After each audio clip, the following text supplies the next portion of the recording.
Where there is wound in the body, body's natural process tries to heal it. Beyond this natural process, there are some factors also there which prevents this process.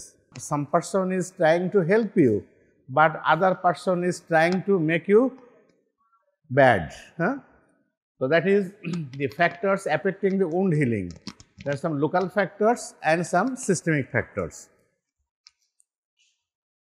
Local factor এর ভিতরে কি আছে? If the wound become infected, then it will hamper the healing process.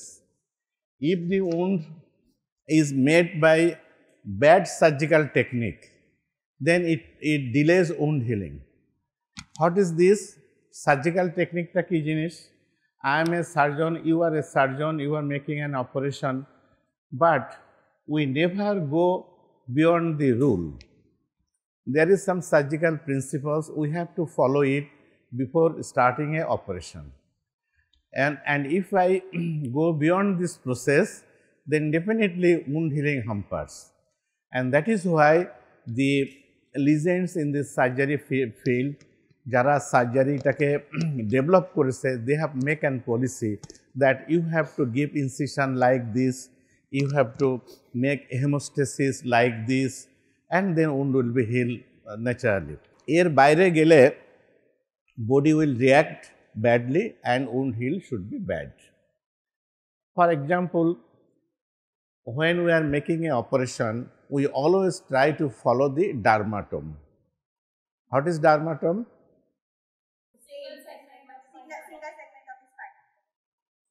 Yes, dermatome এর যেটা ছবি দেওয়া আছে বইতে, মনে আছে তোমাদের? Transversely, not এরকম, transversely, তাই না?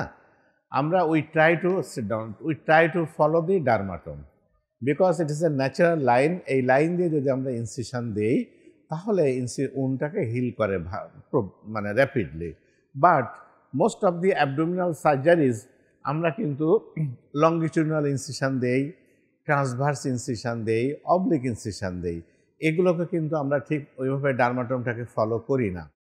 তারপরেও সেক্ষেত্রে আরও একটা অবজেকশন আছে কি, যদি কোনো স্কিন ক্রিজ থাকে, এই স্কিন ক্রিজটা আমরা কিন্তু ইনসিশন লাইন দিয়ে ক্রস করি না। সে দেয়ার ইজ অ্যান এলবো, তো আমাকে যদি এখানে কোনো অপারেশন করতে হয়, I never go beyond this crease. কারণ ক্রিজ লাইনে যদি আমি ইনসিশন দেই, যদি ইনসিশন লাইনের ভিতরে কোনো বডি ক্রিজটা পড়ে, তো যখন উন্ড হিল করতে যাবে, বাট হাত তো সবসময় মুভমেন্ট হচ্ছে, তাহলে it will prevent wound healing. তো so it is an factor, surgical technique is also a factor for preventing wound healing. আরেকটা আছে কি movement. What is this? Say we have make an incision in the leg, and following that, one day after or 2 days after, when pain subsides, you are walking, you are lifting heavy weights. So what happens?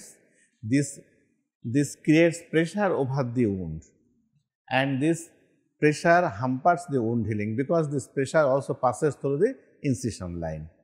Clear? তাহলে সেক্ষেত্রে তোমাকে wound healing এ help করবে। তাহলে একটা barrier এটা। So আমরা সবসময় অপারেশনের পরে পেশেন্টদেরকে বলি take rest. Why take rest?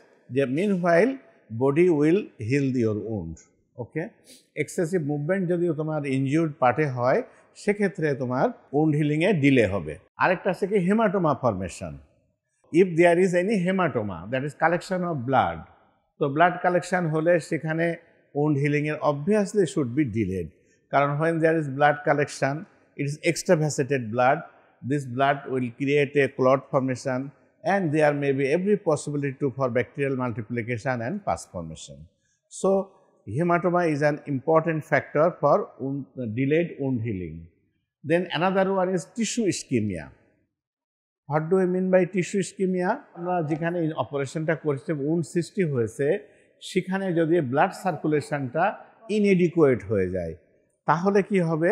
তোমাকে ইনএডিকুয়েট ব্লাড সার্কুলেশন হলে তোমার ইস্কিমিয়া ডেভেলপ করবে। And where there is ischaemia, there is less blood, less nutrients, less macrophages সব কিছু কম আসবে, and ultimately wound heal become delayed. তো another one is presence of foreign body. তোমার একটা উন্ড হয়ে এসছে, রোড ট্রাফিক অ্যাক্সিডেন্ট করে একটা উন্ড হয়েছে, সেই উন্ডের ভিতরে কিন্তু ডার্টি পার্টিকেলস ঢুকে আছে, ওই অবস্থায় তুমি you may can close by stitching. Then what will happen, this dirty particles will create infection and wound healing should be delayed. আরেকটা জিনিস হচ্ছে কি যে এক্সপোজার টু রেডিয়েশন। এটা বলতে আমরা কি বোঝাতে চেয়েছি, can you tell? No, not X-ray, radiation, no chemotherapy, radiotherapy. এক্স-রেতে, হ্যাঁ, X-ray is a radiation, but it is for very fraction of seconds. If you go for a chest X-ray, they will give the exposure only for 5 to 10 seconds, not over 1 minute, half minute মতো তোমাকে exposure দিবে। এটা খুব একটা hamper করে না। But if you are a patient of carcinoma, say I have make an operation for a carcinoma breast, so immediately after the operation I send the patient for radiation, and after that, after operation, patient needs radiotherapy and chemotherapy, but it have needs some time to lapse, because if the radiotherapy starts soon after operation, then it will prevent the wound healing. যে সমস্ত গ্যানোসাল tissue তৈরি হবে সেগুলো immature sell থাকে, ওগুলো radiation দ্বারা destroyed হয়ে যায়। এরপরে আছে কি systemic factors affecting wound healing. What are the systemic factors? সেগুলোর ভিতরে প্রথম আসছে কি এজিং প্রসেস। তোমাদের একটা উন্ড যত তাড়াতাড়ি হিল করবে, একটা 80 ইয়ার্স এজের একটা মানুষের উন্ড হিলিংটা অবভিয়াসলি একটু ডিলে হবে, বিকজ তার বডির ইমিউনিটি তারপরে অনেক কিছুতে কম্প্রোমাইজ থাকে। আরেকটা আছে কি নিউট্রিশনাল স্ট্যাটাস। যদি খুব ইল হেলথ কোনো পেশেন্ট থেকে থাকে বা পার্সন থেকে থাকে যে নিউট্রিশনালি পুয়ার, তো তার ক্ষেত্রে এটা এরকম পুয়ার হবে উন্ড হিলিং। আর একটা আছে কি disease state. There are some diseases which prevents wound healing আর হুইচ ডিলেজ উন্ড হিলিং। সেটা কি আমরা কম বেশি সবাই জানি, uraemia. That is a kidney function যদি কম্প্রোমাইজড হয়ে যায়, ব্লাড ইউরিয়া লেভেল যদি বেশি হয়ে থাকে, ইট হাম্পার্স উন্ড হিলিং। আরেকটা হচ্ছে কি জন্ডিস, বিলিরুবিন লেভেল বেশি হলে, যেটাকে আমরা জন্ডিস বলি, এটা উন্ড হিলিংকে ডিলে করে। আরেকটা কি আছে ডায়াবেটিস। এটা খুব কমন টার্ম, আমরা সবাই জানি যে ডায়াবেটিস হলে ঘা সারতে চায় না, এটা কমন থিং। বিশেষ করে আমাদের বাড়ির যারা সিনিয়র সিটিজেন আছে, দাদি নানি মা বাবা সবাই বলে ডায়াবেটিস থাকলে কিন্তু ঘাটা সারতে চায় না, এই একটা জিনিস। আরেকটা ম্যালিগনেন্সি। যদি আমার শরীরে কোথাও ম্যালিগনেন্ট ডিজিজ এক্সিস্ট করতে থাকে, তাহলে অন্য কোথাও একটা উন্ড সৃষ্টি হলে সেটা উন্ড হিলিংকে হাম্পার করবে। আরেকটা আসছে কি ইমিউনোসাপ্রেশন।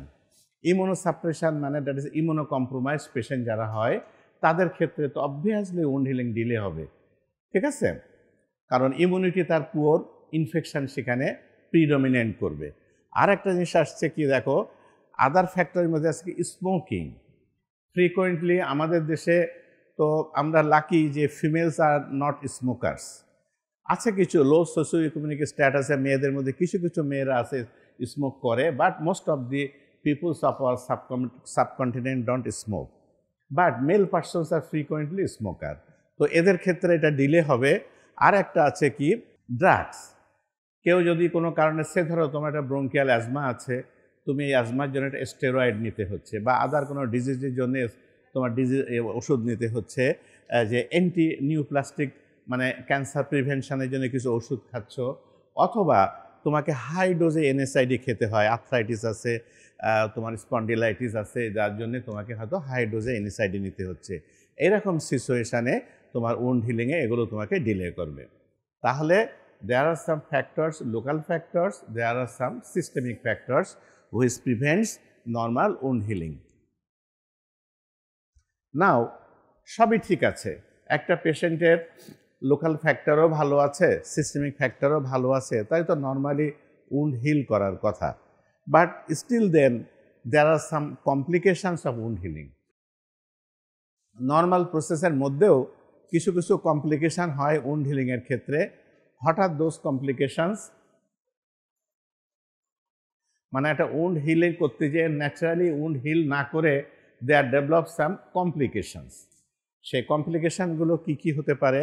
একটা হতে পারে দেখো উন্ড ডেহিসেন্স হতে পারে। আমরা আশা করছি যে উন্ডটাকে প্রপারলি ম্যানেজ করা হয়েছে, প্রপারলি হিল করবে, বাট দেখা গেল না, উন্ডটা হিল করলো না, উন্ডটাকে আরও বরং ফাঁকা মানে ওপেন হয়ে থাকলো, যেটাকে আমরা উন্ড ডেহিসেন্স হয়েছে, উন্ড ডেহিসেন্স। আরেকটা কি হলো?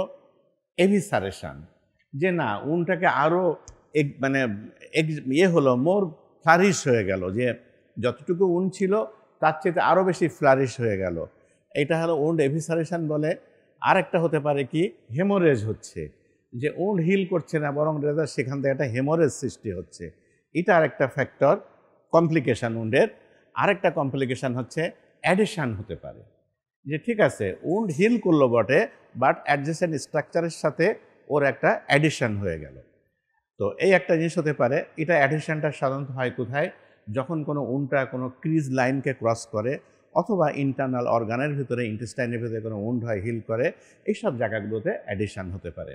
অনেকে দেখেছ না যে পুড়ে যাওয়ার পরে হাত এখন বেঁকে গেছে, পা বেঁকে গেছে, এগুলো অ্যাডিশন বা কন্ট্রাকচার বলে। আরেকটা হলো কি উন্ডে ইনফেকশান হতে পারে। আরেকটা কি হতে পারে? হার্নিয়েশন হতে পারে। আমরা অ্যাবডোমেনের সার্জারি করেছি, উন্ডটা হিল করেছে, but there develops an incisional hernia.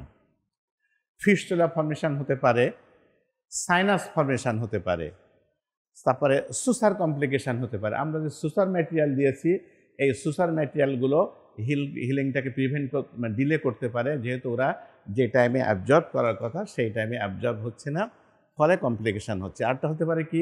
Hypertrophic স্কার হতে পারে, যে উন্ড হিলিং হলে এটা নর্মাল স্কার হবে, সেখানে এটা বেশ বড় হয়ে যাচ্ছে। আর একটা হলো কি? কিলোয়েড অ্যান্ড ম্যালিগন্যান্ট চেঞ্জেস হতে পারে। ঠিক আছে?